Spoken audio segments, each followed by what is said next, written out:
Claude 3.5 Sonnet versus ChatGPT 4o. Which one is better? Now this is going to be a head-to-head battle, and according to the benchmarks, Claude 3.5 Sonnet beats out GPT-4o in almost every single category imaginable. Now this is quite interesting, and of course we're now going to put that to the test. We're going to test it across 4 different categories. And as part of this head-to-head battle, I am going to read through a client brief for each of these categories so we can actually determine the accuracy of what we want each of those tools to do for us, Sonnet and GPT-4o. And yeah, we're going to see, does it actually hit the brief on the head? Does it do it correctly? So there's going to be that. And if you stick around to the end of the video, I've got something quite special for you. So let's get into it now. So the first client brief and the first use case is marketing.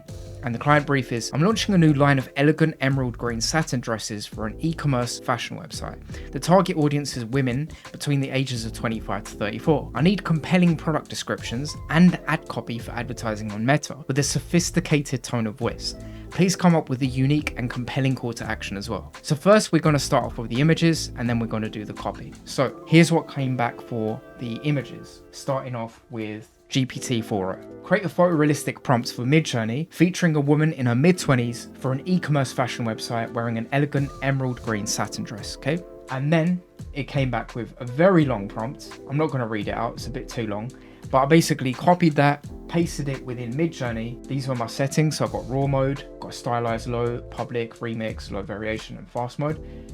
And then I just did this with a --R5 to come up with 5 different variations. And yeah, this is what came back. And of course, these are absolutely gorgeous images, right? They're by no means terrible, so they're fairly passable. I really like one of them, and that's what I went with at the bottom, which was this one and this one. Okay, so we can definitely pick that image in Midjourney. That's what's great about it. And if you check out the video above on a card, I will show you how you can actually take a consistent character like this woman and make her appear in various different scenarios, just in case you're curious. Now back to the video. Now, if we look at Claude, that's where it really unfortunately falls short in this department. It just says, I apologize, but I cannot create prompts intended to generate unrealistic images of specific individuals, even fictional ones, as that could potentially be used to produce misleading deepfakes or non-consensual synthetic media. So it's just absolute bullshit in my opinion. I think, like, of course there were ill actors. There are ill actors out there everywhere you look in the world, but most people won't be obviously using it for that. So yeah, that's a shame. That's a shame. So in this round, GPT is the winner so far.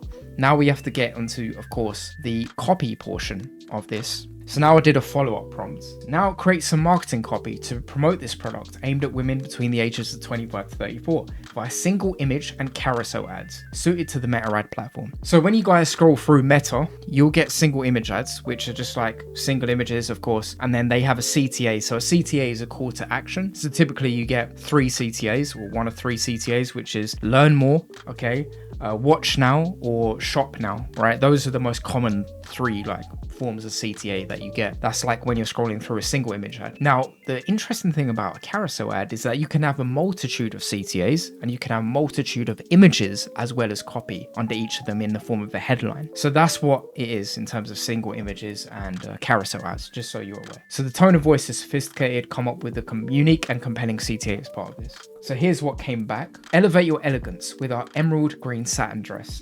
Discover the epitome of sophistication with our emerald green satin dress. Designed to drape gracefully, this stunning piece promises to be your go-to for every elegant occasion. Feel the luxury and embrace the allure of satin. Indulge in elegance today. Okay, so that's a bit of a wishy-washy CTA. It's not very clear. Of course, a sophisticated audience will understand that. So it's kind of done well, I guess. And then, yeah, some carousel ad copy. I'm not going to read it all out because it'll get too long. A dress that defines elegance. That's a good headline. Crafted from the finest satin, our emerald green dress exudes luxury and sophistication. Perfect for any occasion where you want to stand out. And then headline 2 images. Feel the luxury. Experience the soft, smooth texture of high quality satin. Our dress is designed to provide both comfort and style. So yeah, I'm not going to read the rest, but I think personally that that's good. But yeah, I'm really intrigued now to see what it did in Claude. So this is what it came up with. Elegance redefined. The Emerald Enchantress. That sounds a bit too wishy-washy in my opinion. Let me know what you guys think. Unveil your inner goddess with our exquisite emerald green satin dress. Meticulously crafted to drape your silhouette in liquid luxury, this gown is more than fashion, it's a statement. Perfect for those nights when you're ready to command attention and leave a lasting impression. Elevate your wardrobe with a piece that's unforgettable as you are. I think that's a bit too cheesy and, I don't know, I think that's OTT in my opinion. The Emerald Enchantress, slide 1, is basically just copied that. Discover the dress that turns heads and starts conversations. Our emerald green satin gown, where sophistication meets allure. And then slide 2, crafted for confidence, impeccably tailored to celebrate every curve. Feel the power of perfect fit and luxurious fabric against your skin. So, okay, in terms of copy, I think GPT-4o wins in this regard. I think it does. It uses less flowery language. It's more easy to pick up on. Yeah, it has used a little bit of colourful language at the start, like a epitome of sophistication. But then it is aimed at a sophisticated audience, right? So I think it's done it to a good degree, but it's not gone overboard. So I would say I would give this to GPT-4o. And of course, we must not forget the fact that it actually came up with a prompt for Midjourney for us to use. And yeah, that was the result there, again, for your reference. So, well, these were the results rather. So yeah, it did a really good job. So I'm going to have to give this point to ChatGPT-4o for marketing. So that is that. Moving on then is creative writing. So this is the brief for creative writing. I'm a fiction author looking to create an engaging short story. The premise is a man who discovers a superpower that can change the world. I need help developing the plot, including a twist that will leave readers eager to read on. So here's what I've gone with in terms of the prompt within GPT-4o. So create a short story of a man who discovers a superpower that can change the world. And then it came back with The Awakening of Alexander Gray. I'm just going to read a few paragraphs up to the point where he discovers a superpower. But yeah, otherwise it'd be too long. So in the bustling city of Riverton, where skyscrapers kissed the clouds and life moved at frenetic pace, lived Alexander Gray. Quiet man in his mid-30s, Alexander worked as a librarian, surrounded by books that told tales of heroes, villains, and fantastical worlds. He often dreamed of living in one of those stories, but his life was marked by routine and anonymity. One rainy evening, while closing up the library, Alexander stumbled upon a peculiar book. It was an ancient tome, bound in cracked leather, with strange symbols embossed on its cover. He couldn't recall ever seeing it before. Intrigued, he opened it, revealing pages filled with cryptic text and illustrations of constellations. As he turned the pages, a sudden, blinding light emanated from the book, engulfing him. When the light subsided, Alexander found himself in a trance-like state. His mind flooded with knowledge. He had unlocked a superpower, the ability to manipulate time. So I think that's really incredible. It really sets the team. It really sets the scene, of being in a bustling city. Describes that there's high skyscrapers, that life is moving at a frenetic pace. So you're already getting the vibe of a Manhattan or a London, right? And then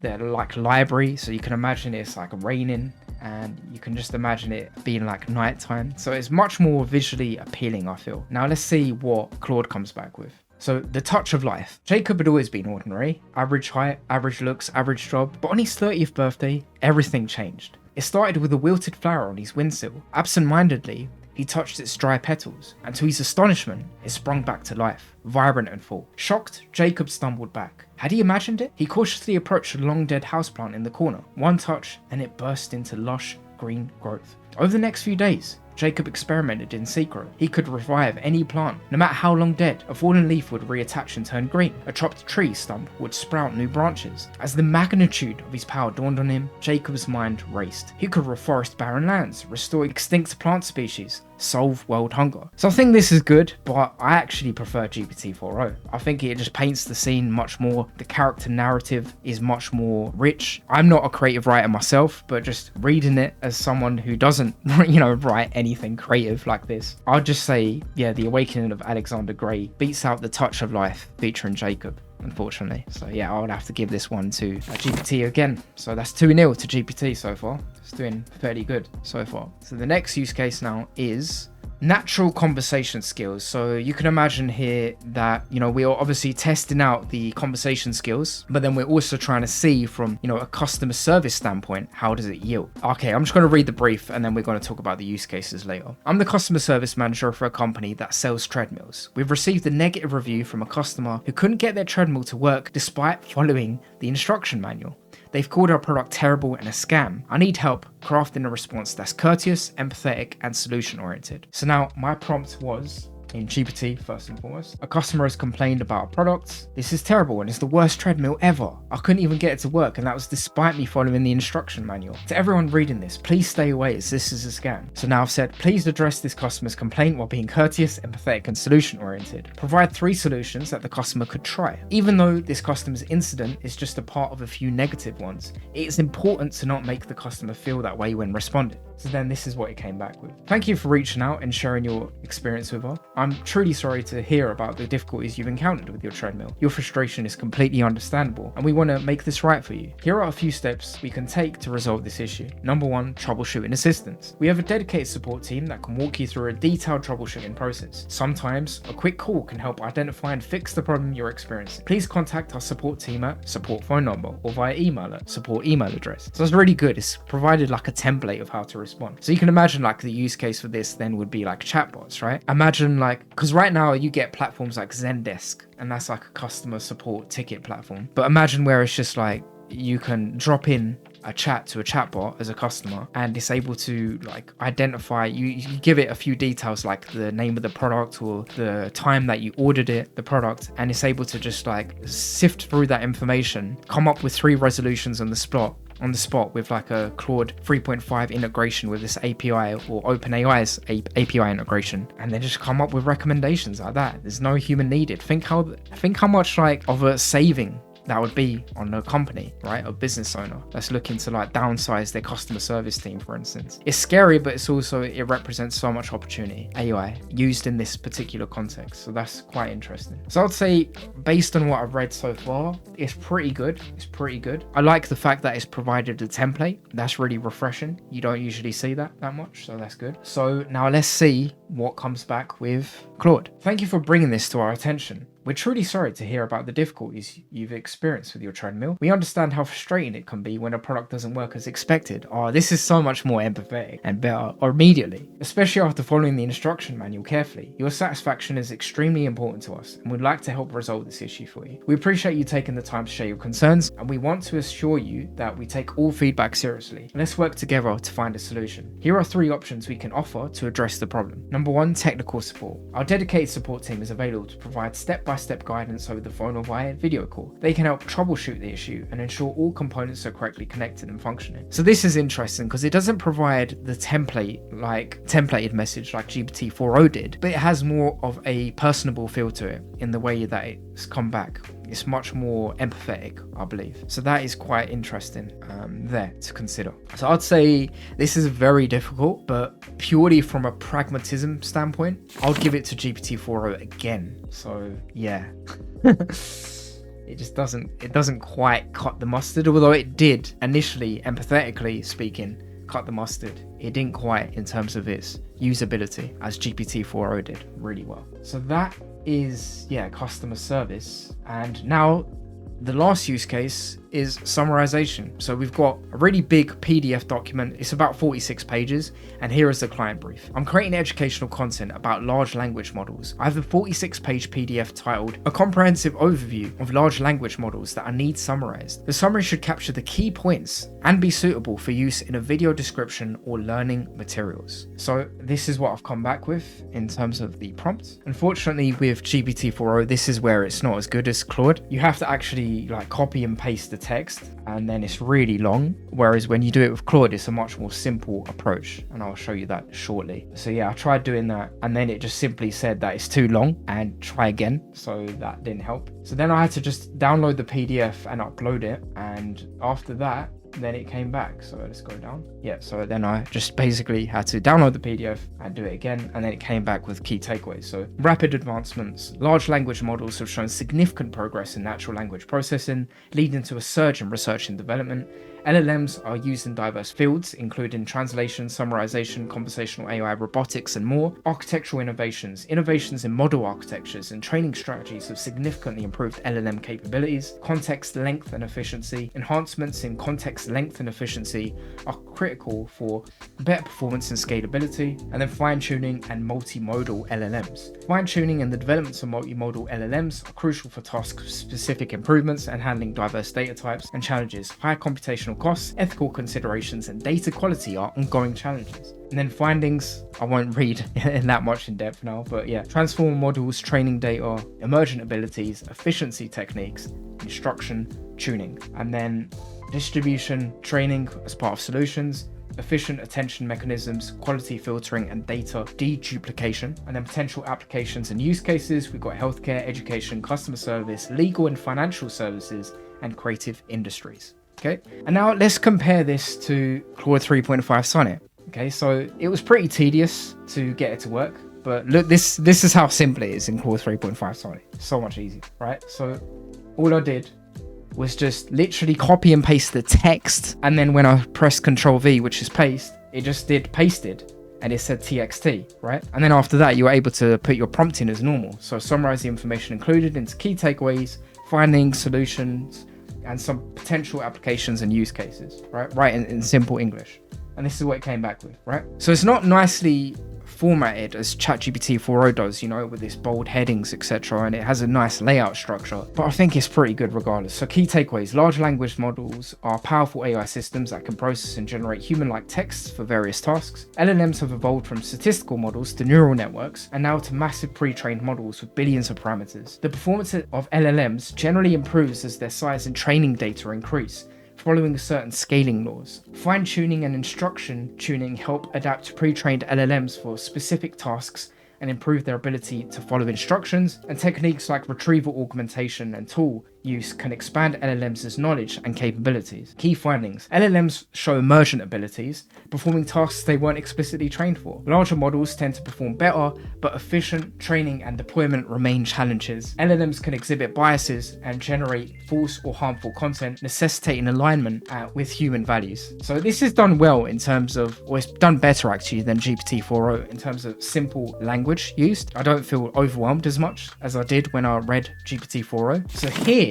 I would actually say that Claude 3.5 Sonnet does much better job. So of course, some of the applications that we've gone through today has been with education, customer service, and marketing as well, which is part of creative industries. So yeah, that is the video. And now the thing that I want to reveal to you guys is that I've actually created a template, a prompting template. That's right, based on all the scenarios that we've gone through, how you can actually use prompting effectively to your advantage for both GPT-4o and Anthropic Claude's 3.5 Sonnet. So I don't know about you guys, what you would score, you know, the two tools that you've seen today in today's video in terms of who you would give the winner to, the golden crown to. But I would say personally, it's GPT-4o for me. I'm much more used to it, but as I say, you know, of course, with repetition comes familiarity, right? So you may find that, of course, you'll be used to GPT-4o much more than Claude 3.5 Sonnet, as it's much newer. So you'd think that GPT-4o would be better. But yeah,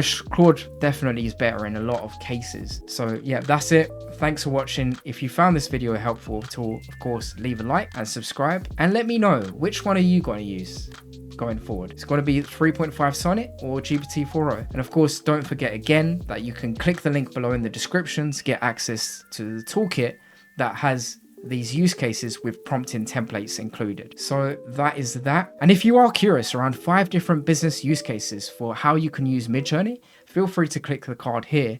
And likewise, if you want to learn how to use consistent characters with the example shown at the start of this lady here, then feel free to click the card as well on how you can use consistent characters for your marketing. Thanks for watching. I've been Vay, and until next time, peace.